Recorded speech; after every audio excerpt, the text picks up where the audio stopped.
Hiccups आती हैं तो हम ये सोचते हैं कि हमें कोई याद कर रहा है, बट एक्चुअली में ऐसा कुछ नहीं होता।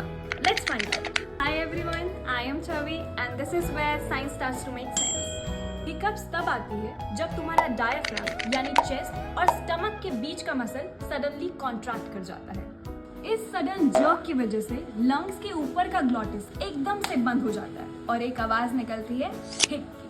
ये यूजुअली तब होता है जब हम बहुत जल्दी खा लें, या फिर हम स्पाइसी फूड खा लें, या हम गैसी फूड खा लें, जिसकी वजह से हमारा डायफ्राम इरिटेट हो जाता है। Science just made hiccups cool, right? So follow now for more science surprises.